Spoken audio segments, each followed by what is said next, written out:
उपासनीयम नितराम जनैः सदा प्रहाण ये ज्ञान तमोनुवृत्ते सनंदनाद्यैर्मुनिभिस्तथोक्तम श्री नारदायाखिल तत्व साक्षिणे।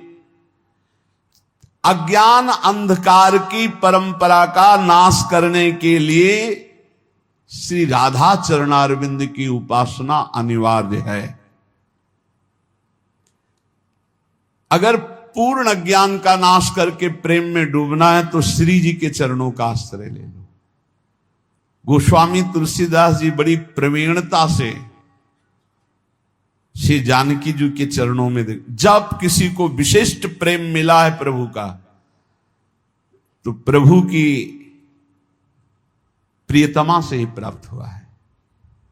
जनक सुता जग जननी जानकी अतिशय प्रिय करुणा निधान की। ताके जुग पद कमल मनाऊं जासु कृपा निर्मल मति पाऊं। प्रभु को निर्मल चाहिए ना, निर्मल मन जन सो मन पावा। कहां से होगा? बोले सिया जी की कृपा से होगा। प्राण प्रीतमा श्री राम जी की हे जनक नंदनी आपके जुगल चरणारविंद की वंदना करता हूं। आप मेरी मति को निर्मल प्रेममय कर दीजिए। कभी किसी को कहीं भी विशिष्ट प्रेम, देखो हनुमान जी महाराज को सिया जी ही प्रेम दे रही। राम रसायन तुम्हारे पासा सदा रहो रघुपति के दासा। तुम्हारे भजन राम को पावे। तुम्हारे भजन, ये सिद्धांत है, सिद्धांत है। बोले अपार अज्ञान अंधकार का नाश करके परम प्रेम प्रकाशित यदि हृदय में करना है तो श्री जी के चरणों का आश्रय लो। राशेश्वरी, सर्वेश्वरी, निकुंजेश्वरी श्री लाडली जी, जो इनकी उपासना करता है, सनंदन आदि महामुनियों ने, तत्वज्ञाताओं ने यही उपदेश किया है। नारद जी आदि ने, सनक सनंदन सनातन सनत कुमार और तत्वज्ञानियों ने यही उपदेश किया है। इनकी कृपा के बिना शुद्ध तत्वबोध होना, प्रेम प्राप्त होना, यही एक स्वरूप से आत्मविद्या के रूप में विराजमान है। बिना श्री जी की कृपा के न बोध होता है न प्रेम होता है। नान्या गति कृष्ण पदारविंदात् संदृश्यते ब्रह्म शिवादि वंदितात्। भक्तेच्छयोपत्तसु चिन्त्य विग्रहा दचिंत शक्ते रविचिंत शासयात्। ब्रह्मा शिव आदि देवेश्वर भी जिनकी वंदना करते हैं, भक्तों की इच्छा के अनुसार जो चलने लगते हैं, देख लो ब्रह्मा शंकर आदि जिनकी चरण वंदना करते हैं और जो भक्तों की इच्छा के अनुसार चलने लगते हैं, इतने भगवान अधीन हैं अपने भक्तों की इच्छा के अनुसार चलने लगते हैं। आप सोचो ना, ये कैसे हो सकता है कि सारथी के पद में वो बैठे हुए हैं जिनके चरण रखने की चौकी को भगवान शंकर ब्रह्मादि नमस्कार करते हैं। ध्येयम सदा परिभवग्नम अभीष्ट दोहम तीर्थास्पदम शिव विरंचिनुतम शरण्यम। जो भक्तों की इच्छा के अनुसार चलने लगते हैं। एक बार अगर दुर्योधन को ठीक से समझाया जाए तो हे श्री कृष्ण, हो सकता है वो समझ सकता है। युधिष्ठिर जी ने कहा तो जैसी आप आज्ञा करें, आप संधि के लिए जाइए। आप संधि दूत बन के जा रहे हैं। कौन? अखिल कुट ब्रह्मांडों के नायक। क्या आप अपने भक्तों की इच्छा के अनुसार चलने वाले हैं। पहले आप भक्त बनिए, पहले आप जोई जोई प्यारो करे सोई मोहि भावे, तब भावे मोहि जोई सोई सोई करे प्यारे। परम सुंदर, परम चिंतन करने योग्य, परम सुंदर लीला शरीर धारण करने वाले अचिंत शक्ति संपन्न प्रभु अब तो आपके चरणारविंद के सिवा हमारी कोई दूसरी गति नहीं है। कृपास्य दैन्यादियुधि प्रजायते यया भवेत प्रेम विशेष लक्षणा भक्तिर्हनन्याधिपतेर्महात्मनः साचोत्तमा साधन रूपिका परा। ऐसी कौन सी भक्ति है जिसमें भगवान भक्त के अनुसार चलने लगते हैं? बोले जिसमें अभिमान शून्य हो गया है और जो दैन्य युक्त हो गया है, उसमें सारे वो सद्गुण आ जाते हैं जिससे श्री कृष्ण विशेष उसके अधीन हो जाते हैं। दैन्य अभिमान शून्य के हृदय में वो सारे सद्गुण आ जाते हैं जिन सद्गुणों से रीछ कर प्रभु अधीन हो जाते हैं। श्री कृष्ण की विशेष कृपा उस साधक उपासक भक्त पर है जो अभिमान शून्य और दैन्य है। जो सर्वेश्वर प्रभु के चरणों का प्रेम प्राप्त करना चाहता है वो अभिमान न करे, दैन्य रहे, दीन भाव लाए। उत्तम साध्य भक्ति का लक्षण है दैन्य भाव, अभिमान शून्यता। और तो सब भक्ति साधारण भक्ति के अंतर्गत आती है। दैन्य और अभिमान शून्य होकर निरंतर अपने इष्ट के चिंतन में रहना, ये सर्वोत्तम भक्ति का लक्षण है। उपास्य रूपम तदुपास कस्यच कृपा फलम भक्ति रसस्ततः परम विरोधिनो रूप मथैत दाप्तेर गेयायमेर्था अपि पंच साधु भी। अपने उपास्य देव के सिवा कहीं भी हमारा कोई भी लगाव ना हो। प्रिया प्रीतम, प्रिया प्रीतम, कहीं भी लगाव होगा तो उपास्य देव से हटा देगा वो लगाव। संसार का लगाव कहीं भी होगा, हिरन में लगाव हुआ तो हटा दिया उपास्य देव से। ऐसे महापुरुष को जिनके स्वयं पिता भगवान ऋषभ देव जी हैं, भगवान के अवतार हैं, वो इतना गाढ़ प्रेम हिरन से हो गया, लगाव हो गया कि भगवान का भजन साधन पूजन सब छूट गया।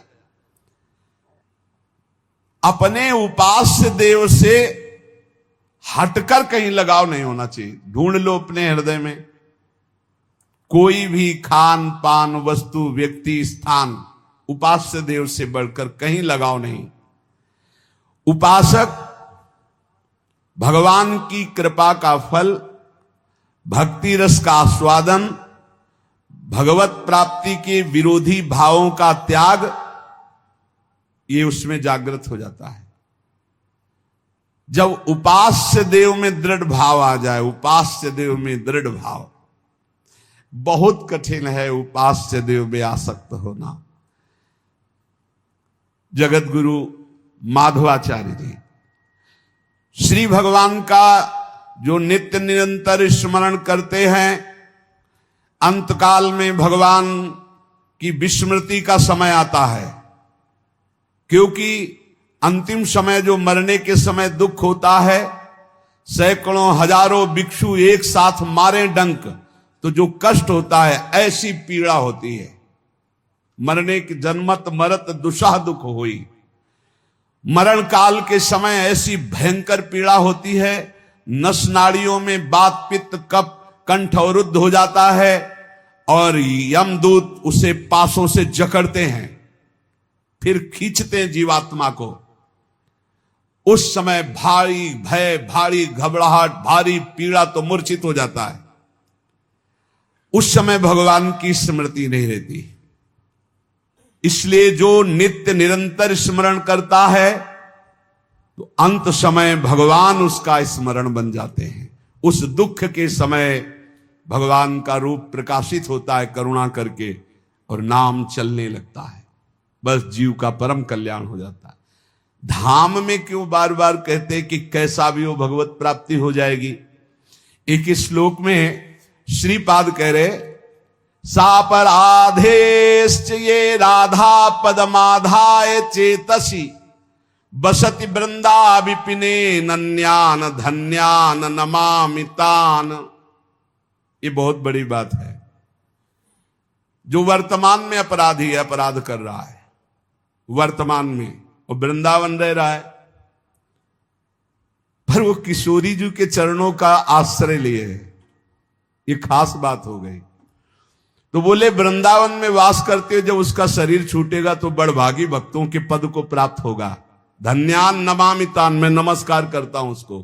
क्यों? क्योंकि यहां जब शरीर छूटेगा तो उसके भजन का परिणाम नहीं देखा जाएगा। उसके अंतिम समय में श्री जी की सखिया आके राधा नाम स्मरण कराएंगी और वो परम पद को प्राप्त हो जाएगा पक्का। अंतिम समय सापराधाश्चे ये राधा पद माधाय चेतसी, सापराध अपराध सहित, पर वो किशोरी जी के चरणों का आश्रय लिए।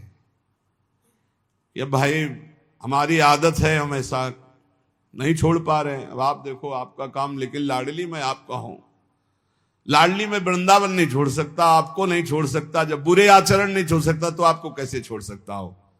होता है स्वभाव में। आप कह सकते हो कि ऐसा कैसे हो सकता है, ऐसा होता है, होता है। स्वभाव बहुत विचित्र है, स्वभाव बहुत विचित्र। जो जैसा होता है।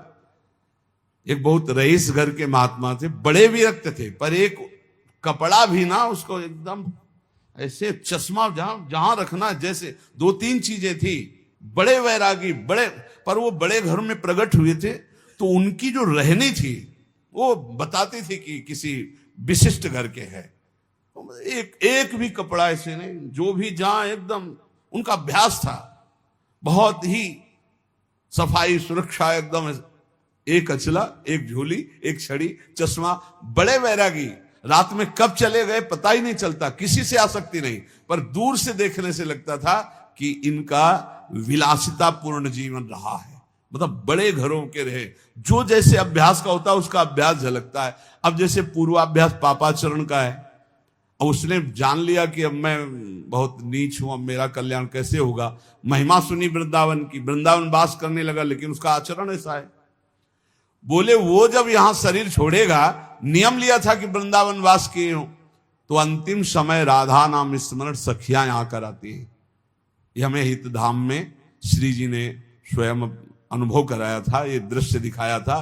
तो कीर्तनिया बाबा ने कहा कहीं पढ़ा है क्या? उस समय वो सत्संग में आते थे। ऊपर गए कुटिया में, कहा एक प्रश्न है कि आपने आज नई बात हमें बताई कि जब यहां शरीर कोई छोड़ता है वृंदावन में तो वृंदा सखी के आदेश से सखियां राधा नाम सुनाती हैं, तो ये आपने कहीं पढ़ा है क्या? तुम कहा अगर आप विश्वास माने तो हमने पढ़ा नहीं, लेकिन कल ही हमको यहाँ पढ़ाया गया था इस कुटिया के ऊपर। यही हमें स्वप्न में श्री जी ने ऐसा अनुभव कराया। तो वो स्वप्न जैसा नहीं था कि हमारी कोई कल्पना हो, वो सीधे परिचय दिया गया था वृंदावन का। अब जैसे कहा गया कि नहीं लिखा, एक बार शरणानंद स्वामी से कहा ये कहीं लिखा तो है नहीं, तो बोले लिख लो ना, लिख लो, नए ग्रंथ की रचना कर लो, जो हृदय में आ रहा है उसको लिख लो, नई बात लिख लो। और ये विश्वास की बात है, पक्का विश्वास की बात है। श्री जी जो बोली थी, सापराधाश्चे ये राधा पद माधाय चेतसी वसति वृंदा विपिने अनन्यान धन्यान नमामितान, मैं नमस्कार करता हूं उसको, ऐसी गति को प्राप्त होगा वो। तो यहां कह रहे हैं करोड़ों बीछियों के मारने का, डंक मारने का एक साथ जो दर्द हो। कभी किसी को बीछी मारा है? इतने लोगों बीछी मारा तो देखो बिजली का करंट जैसा एकदम बढ़िया स्वाद आता है, जिधर देखो उधर लहरें मारती। हाँ, हमारे वहां सेनपुर में तो बिछियां ऐसी थी जैसे काले चींटे घूमते हो, केचुआ की तरह सांप घूमते थे। बहुत पुराना स्थान, वहां तो हर समय अलर्ट, सावधान, बिच्छखापर, सांप, बिच्छू, किंग कोबरा, लंबा एकदम फल काढ़े से, और कितने क्वालिटी के सर्प ऐसे, वहां नील गाय, खरगोश, ये सब वहां बड़ा मनोरम। वो गंगा जी एकदम जैसा ऋषि मुनियों की भूमि, ऐसी श्री स्वामी मंगनानंद की तपस्थली सेनपुर। अब धीरे धीरे आधुनिकता सब जगह प्रवेश कर रही। करोड़ भिक्षु एक साथ मारे तो कैसा है? एक भिक्षु में तो झाड़ने की, मंत्र झाड़ने वालों की खोज होने लगती है, औषधियां होने लगती है। करोड़ भिक्षु एक साथ मारे डंक, ऐसा प्राण निकलने। लेकिन वो भी छोटा होगा। जब कंठ अवरुद्ध होते, प्राण निकलते हैं जीव की बड़ी, उस समय भगवत स्मरण थोड़ी आता है। कोई भयानक कष्ट हो फिर आप परीक्षा करो अपनी कि तुम्हारा चित्त कहां है। यही तो भक्ति का रंग है। तुम्हारा चित्त कहां है? अब कोई कष्ट का विषय हो फिर देखो तुम्हारा चित्त कहां है। श्री जी में है, जीत गए, बढ़िया काम हो गया। संसार में है, घाटे की बात है। दुख में, साधारण दुख में नहीं, असाधारण दुख में तुम्हारी स्थिति कहां है? भयावह दुख में, भारी संकट, कहां गया मन? किसी के फोन नंबर पर, किसी पर नहीं, श्री जी पर। मेरी लाडली, मेरी प्रियाजू। ये अभ्यास आपको अंतिम समय बहुत बढ़िया काम करेगा। अगर जीवन भर भजन कर रहे हो तो अंतिम समय जब तुम्हारी बेहोश स्थिति होगी, उस समय भगवान तुम्हारा होश बन जाएंगे, प्रियाजू तुम्हारा होश बन जाएंगे और स्मरण चलने लगेगा। सब दुखों की स्थिति कर्मानुसार होती है। श्रीमन माधवाचार्य जी, सब दुखों को भोगना अनिवार्य है। जो प्रारब्ध बन चुका है कोई नहीं काट सकता। इसीलिए हम कहते हैं पाखंड में मत फंसो, ये आचार्यों की बातें समझो। शास्त्र रख के इसीलिए सामने चर्चा करते हैं कि शास्त्र में जो लिखा है, आचार्य जो कह रहे हैं, आचार्य भगवान ही कह रहे हैं। कोई जंतुर मंतुर टाल सकता है भला? भगवत ऋषि जी कह रहे हैं, आचार्यों की बात समझो। अनहोनी नहीं होई कछु, होनी मिटे न कोय। देखो सीता दशरथ अति समर्थ तहां दोए। महापुरुष जन लिखे, सुनो ध्यान से। अनहोनी नहीं होई कछु, होनी मिटे न कोय। देखो सीता दशरथ अति समर्थ तहां दोए। अति समर्थ तहां दोए, राम भरता वशिष्ठ गुरु। बोले देख लो, जो होनी होना है वो हो के रहेगा, कोई पैदा नहीं हुआ कि टाल दे। इसीलिए हम चिल्ला चिल्ला कहते कि ड्रामे में मत फंसो, नौटंकी में मत फंसो। होनी जो होगी उसे कोई टाल नहीं सकता। बोले अति समर्थ हैं भगवान श्री राम। 14 वर्ष का वनवास होता है और सीता जी का अपहरण होता है, और समर्थ भगवान को विलाप करते हुए देखा गया। हे खग, हे मृग, हे मधुकर श्रेणी, तुम देखी सीता मृग नैनी। हा सीते, कहां हो तुम? सीता जी का हरण हुआ समर्थ पति श्री राम जी, ये विधान है उनका। दशरथ जी का मरण हुआ समर्थ गुरु वशिष्ठ जी। सब विधान रचने में सर्व सामर्थ्यशाली वशिष्ठ जी। समस्त योग, ज्ञान, भक्ति सबके आचार्य वशिष्ठ जी। कोई साधारण महापुरुष।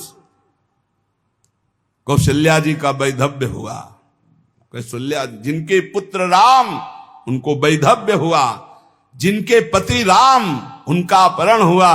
और कौन समर्थ हो सकता है इस त्रिभुवन में? इसलिए अनहोनी नहीं होई कछु, और होनी मिटे न कोय। दूसरा उदाहरण दे रहे हैं। यदुवंशिन को नाश भयो, देखत परमेश्वर। देखते देखते भगवान के नाश हो गया यदुवंशियों का। बाएं जंघा पर दाया चरण रखे, पीपल की उसमें ऐसे बैठे हुए, सामने युद्ध हो रहा है। करोड़ों यदुवंशी आपस में कट कट के मर गए, मुस्कुराते रहे। होना है वो, होनी होनी है। क्योंकि होनी का इन्हीं के अंदर से संकल्प बनता है। कैसे इसको समेटे? तो सांब जी के हृदय में आया। सब 9 युवक थे कि बाबा लोगों को कुछ समझ में आता है, कुछ है कि ऐसे ही जट्टा बढ़ाए घूम रहे हैं, क्या करें? बोले देखो इनकी परीक्षा ली जाए। तो सांब को दुल्हन बनाया और उनके पेट में ऐसे कड़ा बांध दी ऐसे, और धीरे धीरे पकड़कर सब सहेलियां बन के गए और दंडवत किया। बोले स्वामी जी, ये नववधू गर्भवती है, क्या होगा इसके? तो बोले बेटा इसके वही होगा जो तुम्हारे कुल का नाश करेगा।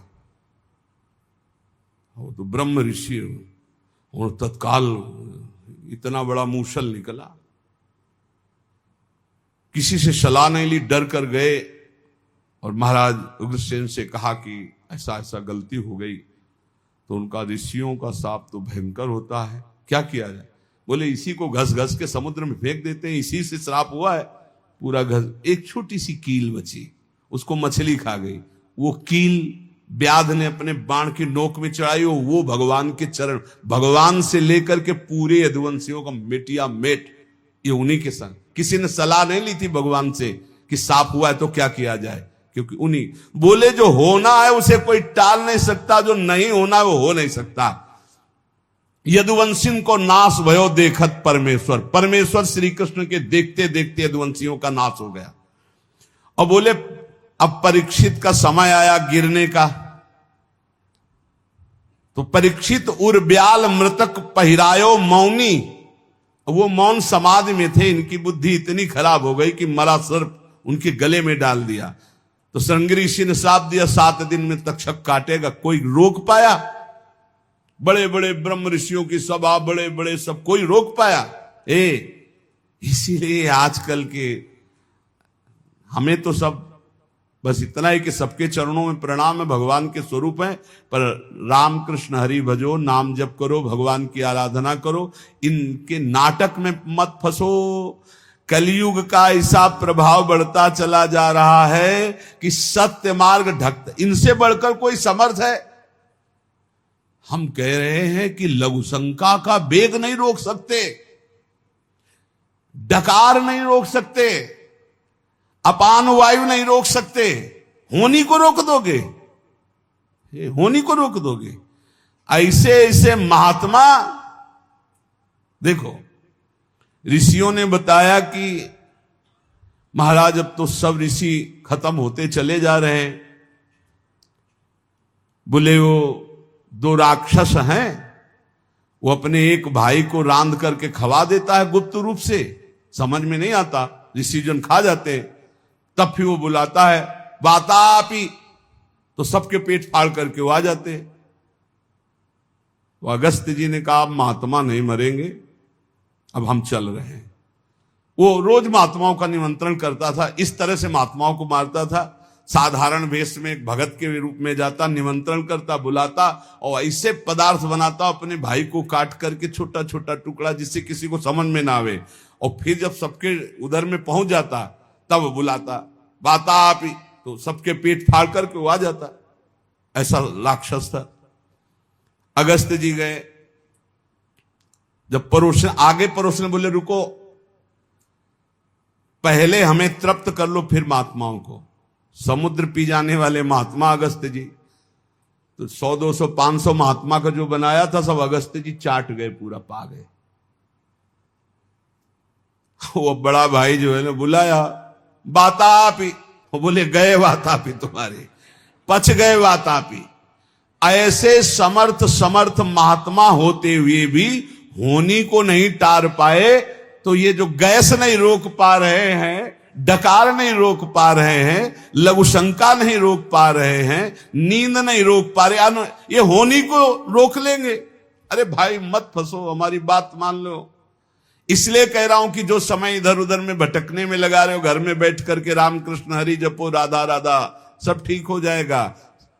क्या ठीक हो जाएगा? आपका मन ठीक हो जाएगा, आप भगवान के भक्त बन जाएंगे, आप परमानंद में डूबने की योग्यता प्राप्त कर लेंगे।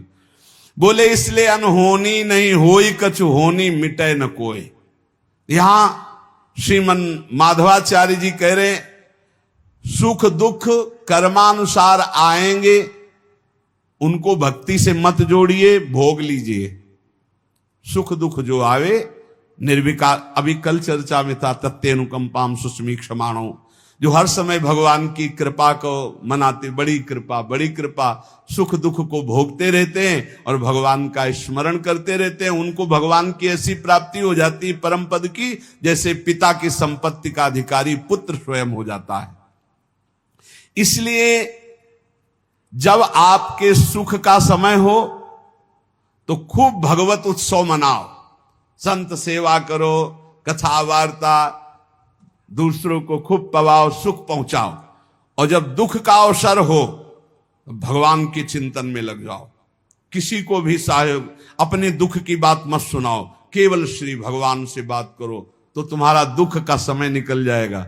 दुख का समय निकलता है भगवत चर्चा से, भगवत चिंतन से, बहुत आनंद में। शास्त्र सम्मत धर्म मार्ग में अटल रहो। कोई भी कर्म करते समय बड़े दीन भाव से भगवान का स्मरण करो। कर्म करने के पहले भगवान का स्मरण करो, कर्म पूरा होने के बाद भगवान को समर्पित कर दो। सबके गुरु, सबसे बड़े, सबके माता पिता एकमात्र श्री भगवान हैं। जो कर्म करते समय भगवान का स्मरण करता है, अपने कर्म भगवान को समर्पित कर देता है, वो भगवान को प्राप्त हो जाता है। सांसारिक झंझटों का चिंतन करने में समय नष्ट मत करो। होई सोई जो राम रचि राखा, को करि तर्क बढ़ावे शाखा, अस्कई जपन लगे हरिनामा, राधा राधा राधा। अपने अंतःकरण में विचार करो कि जो होना है वही होगा, हम काहे को चिंता करें। अपने कर्तव्य को करो और नाम जप करो, मस्त रहो। भगवान के चरण कमलों का जो स्मरण करते हैं, कोई भी बाधा उनको परास्त नहीं कर सकती। जो भगवान का स्मरण करते हैं, मोक्ष उनकी मुट्ठी में आ जाता है। ऐसे भगवान के स्मरण को कभी मत छोड़ो। सज्जनों, हमारी निर्मल वाणी को सुनो। श्री माधवाचार्य जी, मैं दोनों हाथ उठा के कहता हूं, कसम खा के कहता हूं, भगवान की बराबरी करने वाला कोई नहीं है। फिर भगवान से बढ़कर कृपालु कौन हो सकता है? इसलिए एकमात्र भगवान से अपना संबंध रखो। ये बात समझो, आचार्य कितनी कृपा से कह रहे हैं। मैं कसम खा के कहता हूं, हाथ उठा के कहता हूं कि भगवान से बढ़कर कोई कृपालु कौन हो सकता है? कोई नहीं। भगवान के बराबर कोई नहीं, तो उनसे बढ़कर कौन हो सकता है? इसलिए माता पिता भाई बंधु सब स्वार्थ का संबंध, एकमात्र भगवान से प्रेम करो। सब में भगवान की भावना करके भले राग कर ले तो अनुराग बन जाएगा, लेकिन शरीर राग में फंसकर जन्म नष्ट मत करो। यदि ऐसा तुमने माना